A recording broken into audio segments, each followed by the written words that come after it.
It's been a while to be able to have a honest conversation in the state legislature, especially on this issue. And let me highlight, for the last year, I have seen citizens of this state step up in ways that we haven't seen in quite some time to advocate for change when it comes to police overuse of force and abuse of power. The package that you see released in front of you is attempting to make a significant shift in the state of Wisconsin. We do not make extra funds for just policing services in this package. We do not talk lip service that we want to do something only to have underwhelming policies to come forward that will not significantly change the experience of Wisconsinites and how they interact with law enforcement. This is our chance for transformation. This is our chance to be able to significantly shift a number of different decisions and protocols when it comes to how decisions are made with charging, how citizens are engaging with front-end interactions with law enforcement. So that brings us to a 12-bill package called the Enough is Enough Justice Reform Package. That name comes from this movement for justice, this movement for change. And folks have been fighting, especially, I know there are some folks with the People's Revolution here today that have marched more than a year to see real changes be a part of the debate. Make some noise. But I want to first just run down the list of bills that we are referring to, so the members of the press and members of our community, members of our state, different organizations and stakeholders on this issue can understand what we are attempting to do. Our first bill is related to Aed Training. In the United States, nearly 350,000 people die each year from sudden cardiac arrest, and the odds of surviving an SCA event decrease by 7 to 10% for every minute that an SCA victim does not receive defibrillation. While EMS services equipped with automated external defibrillators are usually able to make it to the scene of an SCA within minutes, expanding AED availability to other first responders would have an immediate impact on the number of lives saved in SCA events.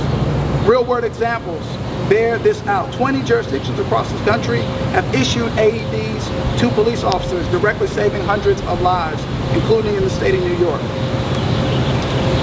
That's our first bill. Make some noise for our first bill. That is with Representative Hong as well in the Assembly as myself and Senator Taylor. Our second bill related to collective bargaining, prohibiting public safety bargaining units that represent law enforcement officers from bargaining the reversal of firing by police chiefs. In the United States, law enforcement officers are some of the most difficult government employees to fire and hold accountable for misconduct due to contract provisions negotiated by local police unions. Some of these contract provisions include banning civilian oversight, requiring disciplinary records to be destroyed, or even providing accused officers with advance notice of interrogations during investigation. These union negotiated disciplinary procedures allow police officers with a problematic record to stay on the job. For example, according to CNN analysis, data from Minneapolis Office of Police Conduct Review, only about 1.5% of complaints filed against an officer resulted in suspensions, terminations, or demotions between 2013 and 2019. LRB 3299 would simply prohibit public safety bargaining units that represent law enforcement officers from bargaining the reversal of a decision by a police chief to fire a law enforcement officer. This would not invalidate current contracts, but would prohibit these provisions in future contract negotiations. This bill would not prohibit a fire police commission from being able to make the decision of rehiring for an officer that is fired. That is our second bill with Representative Moore Omakunde and Representative Hong and Senator Taylor. Make some noise, please. Bill related to contact cards. Information cards to be distributed by law enforcement officers. In 2018, New York Police Department, the NYPD officers were required to carry cards on them with their name, rank, and badge number, as well as information on how to request body camera footage of the stops under the state's Freedom of Information law. These cards are required to be handed out during any stop and frisk interaction that does not result in an arrest or summons. This effort was the result of the Right to Know Act, which was passed to provide greater transparency and accountability during police interactions, and this law has since been fully implemented in other parts of New York. To ensure that there are officers that are going to be transparent with the public by sharing not only complaint information, but their superior officers' number and contact info, so citizens in this state can remedy those situations beyond just filing a complaint. And it is essential for us to be able to have that information accessible to the residents of the state of Wisconsin. Make some noise, please. Number 4, related to disciplinary procedures for members of police and fire departments in Milwaukee. The Fire Police Commission oversees all aspects of fire department and police department operations. They set overall policy, while the chief of each department manages daily operations and implements the commission's policy and direction and goals.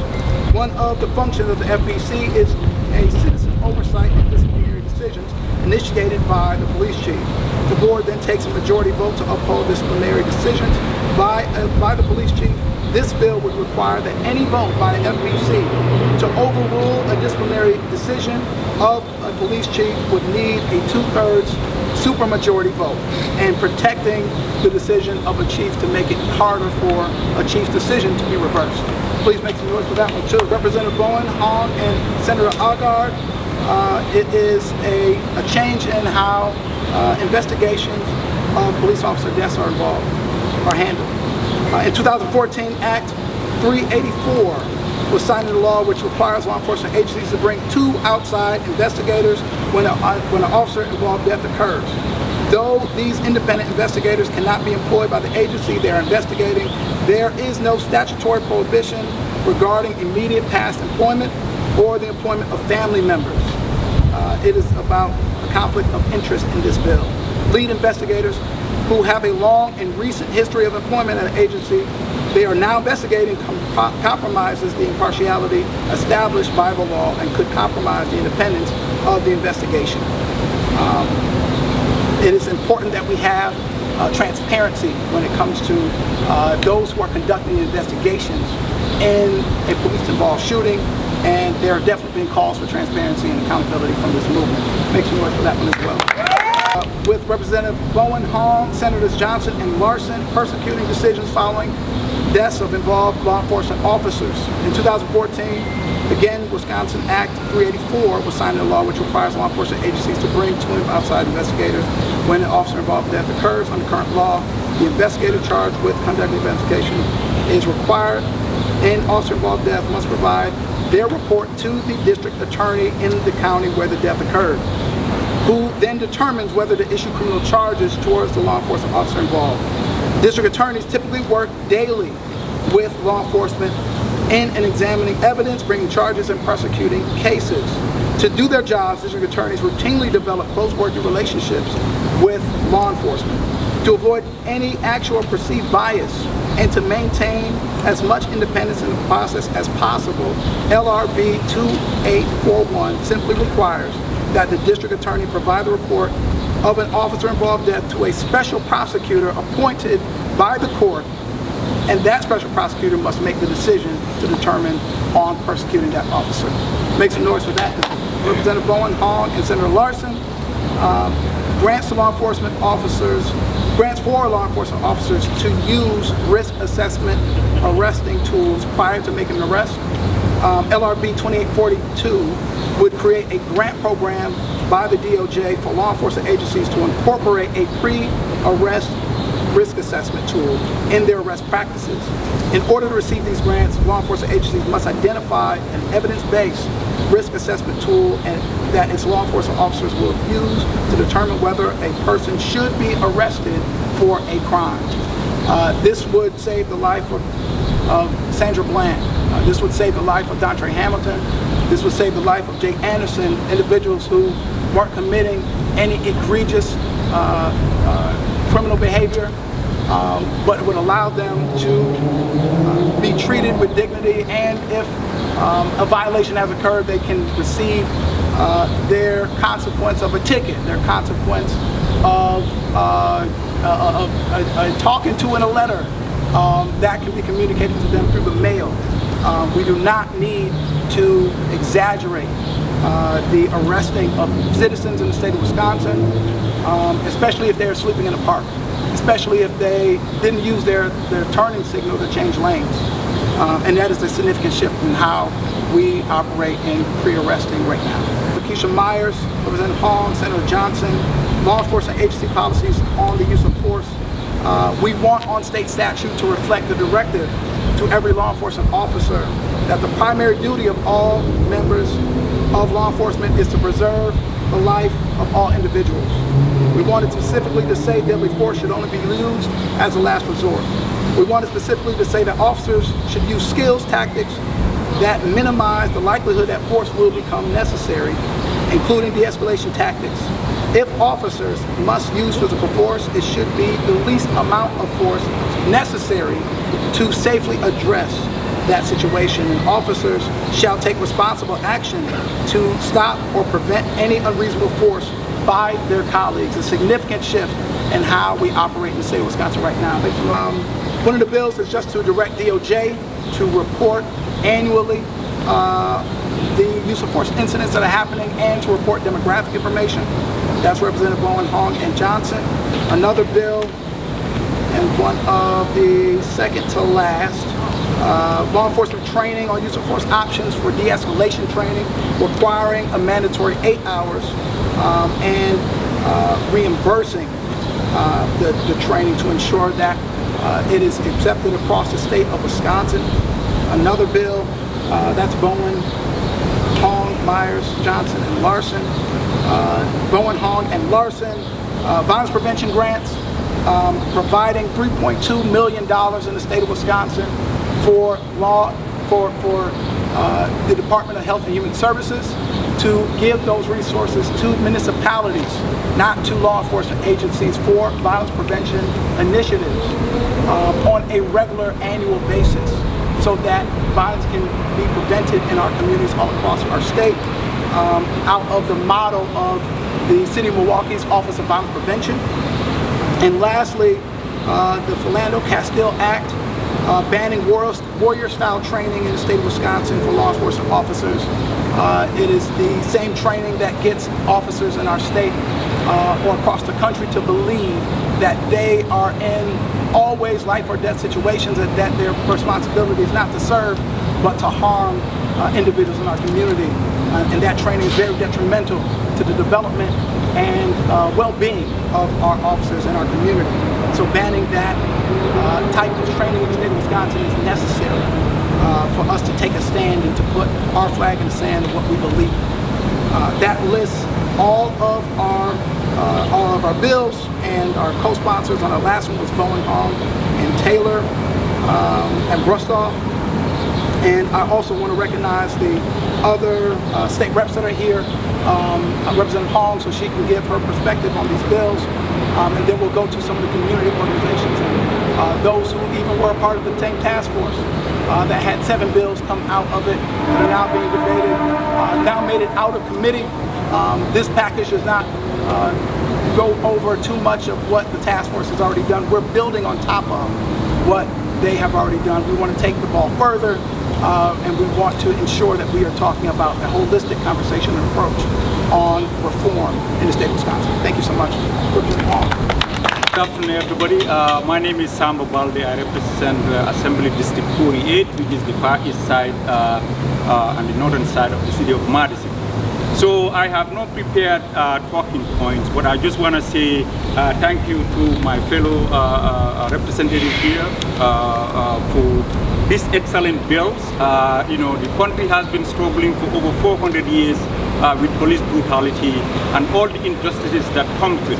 And so to see somebody who has been doing this for the past at least 8 years or so, stand with us today as rookies to introduce this bill is really fulfilling. So thank you for your work on this. Count on me, and I'm sure on many of my colleagues behind here for our full support. I will do everything possible to make sure that these are not only bills, but they become law of this state. Thank you very much. That's right. Good afternoon. Thank you to Representatives Hong and Bowen and everybody else that has put in the time and effort to give us a package that we actually deserve. My name is Angela Lang. I use she, her pronouns, and I proudly serve as the Executive Director of BLOC, Black Leaders Organizing for Communities. I also want to recognize our colleagues and our friends at the People's Revolution, because it is their work and their tireless efforts and the efforts of organizers all across the state that have kept up the pressure for over a year to say that enough is enough. A week ago, I stood outside my own office in Milwaukee and had a very different press conference, saying that these bills and the bills and the recommendations from the task force did not go far enough. Today, I come before you with a much different message, and that these bills are a step in the right direction. We understand that it took years and generations to get to this point. We understand that white supremacy is so pervasive that people don't always realize when it's actually manifesting, and it's going to take longer to undo all of that harm. But today is a step in the right direction. Yes. Right. We said that we wanted better, and at my office I literally said, do better, start over. Representatives, those that are here today, have heard those calls. They heard the calls from our team and the teams of all across the state saying we demand more, we demand better, and to do your jobs. Because sometimes these are hard conversations. But honestly, we need to make sure that we are doing everything that we can to prevent state-sanctioned violence when it comes to Black and brown communities. I want to appeal to some Democrats that are on the fence, some colleagues that aren't here. And people saying, well, something is better than nothing. Or what is your alternative? This is the alternative. We didn't just want to shut down the other bills and the recommendations without providing an alternative. Today is the alternative. And so for Dems that are on the fence, I encourage you to look seriously at this package. And there's a choice to be made. People will make a choice. And at least people now have a choice. Instead of saying, well, we know these bills aren't the greatest, but this is all we got. This is why we are here today, because we are demanding real solutions. And honestly, real solutions take courage. And it takes courage from everybody in this building, both the legislature and the governor's office. It takes courage to do the right thing. And I was talking to a representative friend of mine earlier today, and I told him that sometimes it is lonely when you are standing up and doing the right thing. But I don't feel lonely today. Yeah.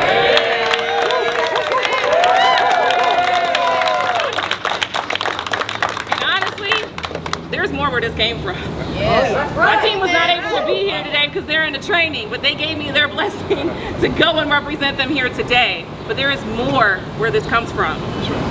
And this is a time to invest in our communities, not invest in further policing or further criminalization. And these bills, while they're not a silver bullet, there is no silver bullet to unravel the generations of white supremacy. These are bills that are a step in the right direction and continue to move the conversation forward.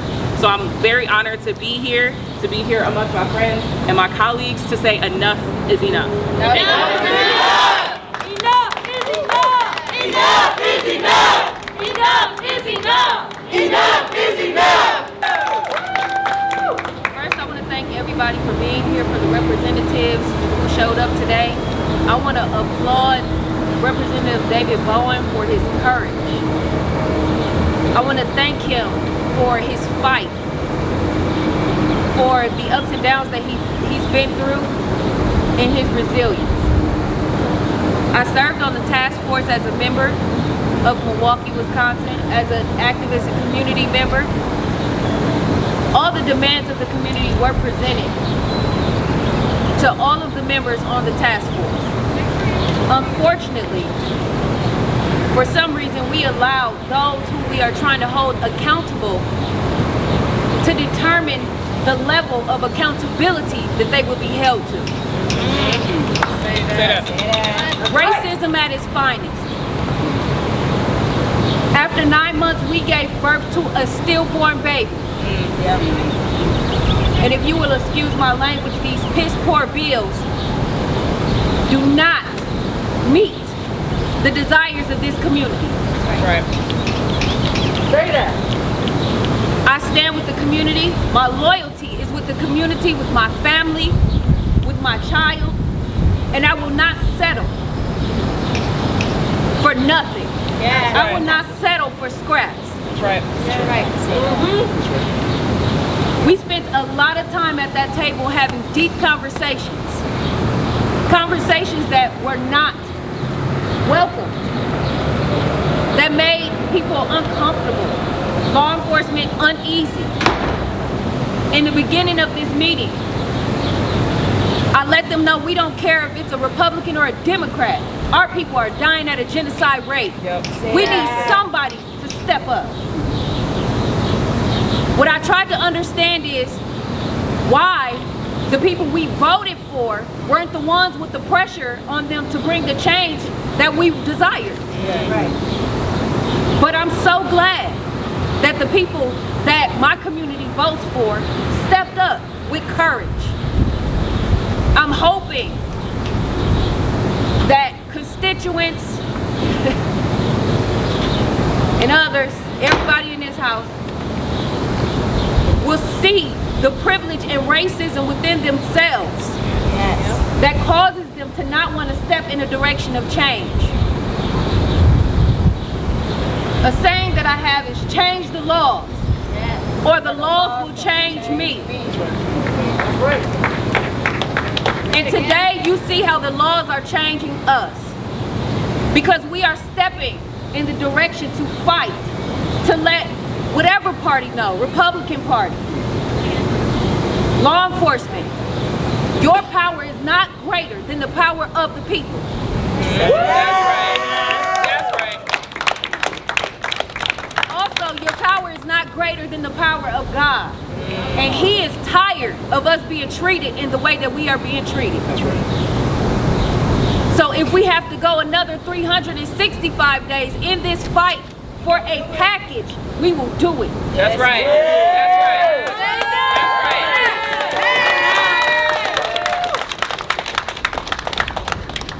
This group of people was ready to stand up and support the task force had we come forth with something substantial. Unfortunately, we were not able to negotiate that at the table.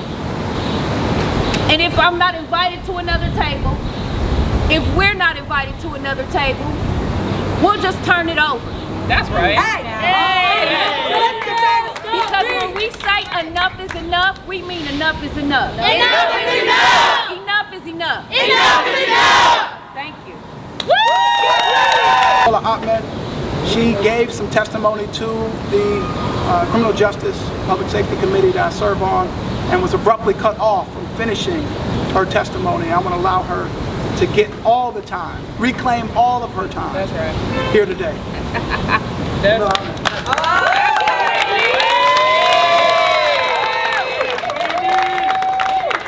Good afternoon. Thank you all for allowing us this platform to come here and have our voices heard. I'm a member of the People's Revolution. The People's Revolution as a group has been marching and staging actions every day for over 365 days now. When we started out, our main goals were just to get justice for George Floyd. Most people were called to the street for that cause. As time went on, a lot of us started paying more attention to what's happening to us right here in the state of Wisconsin. And it's not good. We have people making decisions on a racial disparities task force or a racial disparities committee, and they don't even represent the communities in which they are making decisions for.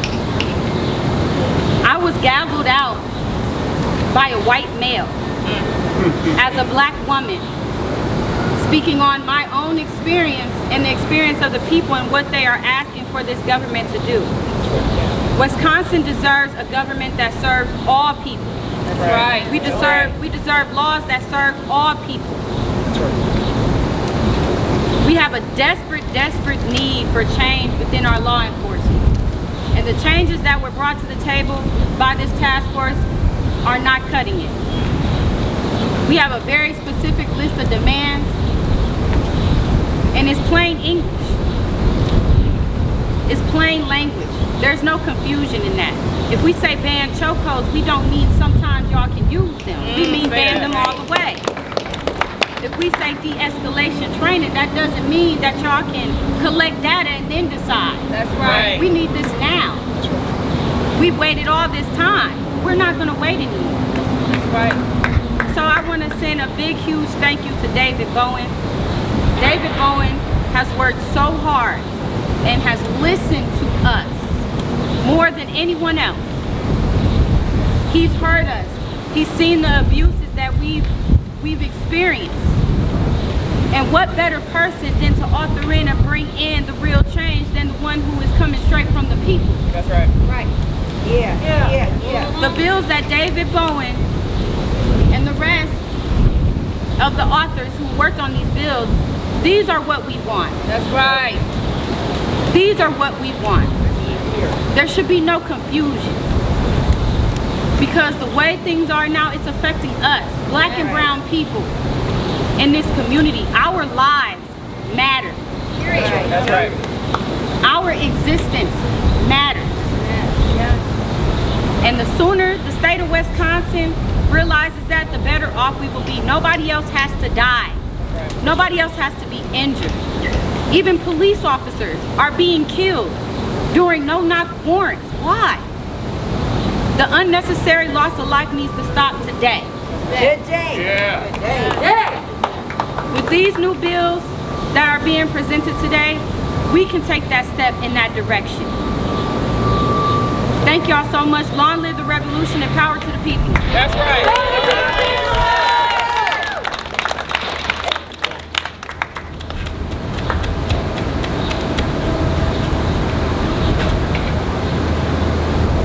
Justice for us all. Justice for all. Justice for us all. Justice for all. Let me first say it's an honor to be back in Madison. I have not been back here since Tony Robinson. So for that reason, I must first give honor to those organizations, leaders, activists, and grassroots efforts, and individuals who fight for and in Madison day to day for social, racial, and economic justice. But repetition and consistency breaks or maintains habits. While we continue the path to breaking them, apparently folks here at the Capitol seek to remain consistent at maintaining them. This all started with George Floyd. After another instance of a citizen, a black man, not being equally protected under the law, in which cost him his life. But somehow that point has brought us to a conversation where there are more bills aimed at protecting and forwarding more resources to law enforcement, and more undermining, sabotage, and targeting of the very people we all know need the protection the most. Bills, I believe, are also, as was said by MLK, who folks like to quote during tense and uncomfortable times, are moral documents. So this budget should reflect the need and wants of the people. It should speak to proactive, preventative, non-police investments in communities. It should go towards eradicating our lead crisis. It should go towards decent housing and more help for business owners and startups. So we will not allow our tax dollars to continue to be spent without our input. We will not tolerate more trolleys and bridge updates for downtown while our roads look like the Grand Canyon. And no more of our tax dollars, which is our tax dollars because most of the money in the state comes from the city of Milwaukee. Yes. And we get the least back. Exactly. But no more of our tax dollars need to go to law enforcement, especially without the issues and trust being built, not rebuilt, but built in the first place. We support the Enough is Enough package. We support banning all chokeholds. We support community resource houses, not cop houses, which is creating more dollars fed into law enforcement, specifically in a city like Milwaukee, where law enforcement already gets half of our city budget.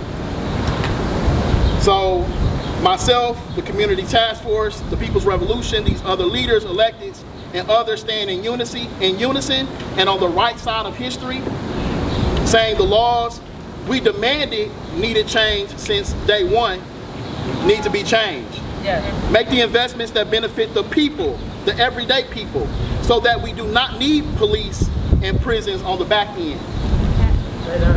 If not, be prepared to get pulled up on all 2021.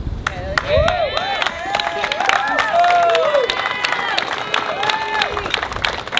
minister. First of all, I just come giving honor to God, who makes all things possible. I thank God for David Bowen. He's an outstanding man of God who fights for the people and with the people. And it's time for a change. I come here in support of this brother, and I come and stand with the support of all of the other people that got these bills, wrote these bills, and are trying to get these bills implemented. I came here some months ago and spoke and hoped that my voice and the other voices of families that has suffered tragic deaths because of police brutality would be heard, only just to find out that it was a game. It was just like business as usual. You know, you have people come and sit down in a round table and sit in a chair only to have the chair pulled out from under them. You come to the table and expecting to get the crumbs that fall from the master's table, only for the masters at the table to take the crumbs up and kick you away from the crumbs. We're tired of that as people. We're tired of that as black people. We want to be heard. We're tired of being underserved. We're tired of more funding towards police when police don't even care about the needs of the community as a whole, where the disparities as far as policing is different from one geographical area to another. We want to be treated as human beings like God created all men equal with equal rights. And we want equal justice. That's right. And we want equal treatment. That's right. And we're tired of these politicians playing games, trying to you know, go along with the buddy system, and basically constantly sitting in office comfortable, and they're comfortable living and all of those things, but we are suffering and we're dying at an alarming rate. And the first thing they want to do is blame the community for the community problem. The people that they were elected by, that they're supposed to be serving, they don't even take into consideration. And I just want to say this. It's been 39 years going on 40 years for me personally, when my brother was murdered by members of the Milwaukee Police Department, Colt, Decker, and Eliopo. And these white men, police officers that was a part of a tactical squad, when we had an overzealous police chief in place then, Harold Breyer. And this man, basically they had a squad they called the Goon Squad. And so what they did to my brother, 2 officers stood on one leg, another officer stood on another leg, and another officer extended his hands far above to his shoulders. Shame. And my brother died because of the actions. Going forward, all he wanted to do was just go to a community store. While he was working, he took a break, and he wanted to get back. He just wanted to go home. Like so many other black and brown people that are murdered and killed and beaten. He just wanted to get home. Now it's 39 years later. He still didn't make it home. And here we are again, 39 years later. I'm standing here talking and pleading and asking and begging. How much more? So it's time. It's time. And like I heard David say, that officers that are with these officers that are committing these crimes, they need to be held accountable. If you see it and you don't do something about it, you should be held accountable. Right. These officers should be prosecuted to the fullest extent of the law. They're criminals. They committed criminal acts. They should be treated like criminals. That's right. Take away this wall. Take away this wall that protects these evil men and start allowing them to be persecuted just like they would persecute us. Yes. We're tired of this. Yes. And one thing I want to say, and I want to serve notice, and I thank God for the People's Revolution. I thank God for TPR. That's right. I thank God for these people. Every day they fighting over a year, they fighting. And they've been abused in Wauwatosa. They've been abused in Kenosha. They've been abused everywhere in the city of Milwaukee. You got a police chief that want to have military tanks and want to have tactical. I mean, in other words, he's in the Stone Age somewhere, and want to hurt and maim and discredit these people that are fighting, and all they're fighting for is for a future for their children, for a future for their sons and daughters, for a future for their brothers and sisters. 36 years ago, my mother stood here, and my mother, every time I leave the house, my mother, she's calling to make sure I made it back home. And my mother told me to relay this message. It was 36 years ago. She stood here. And she came here to fight for justice back then.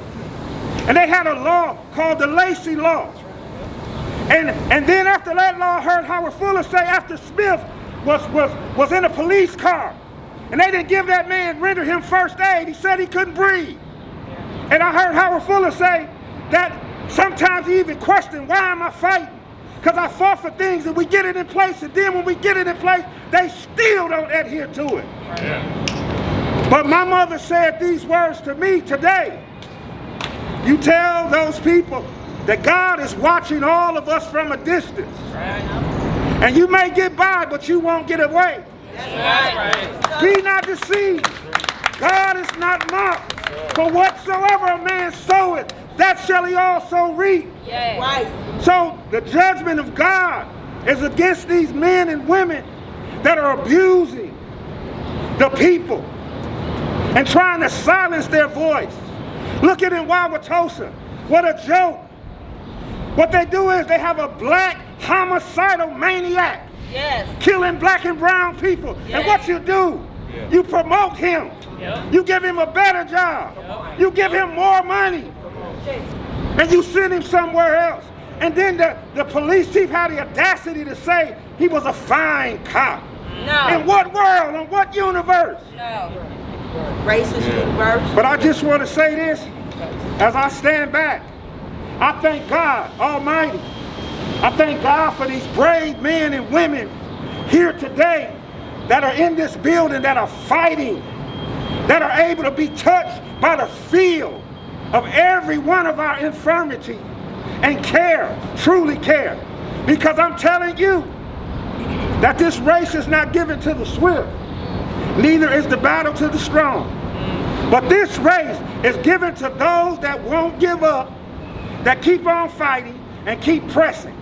So I believe that change is going to come. I'm optimistic because I know as long as God is in control, I know that He's going to make change. God bless you all. Enough is enough. Enough is enough. Enough is enough. Enough is enough. Enough is enough. Enough is enough.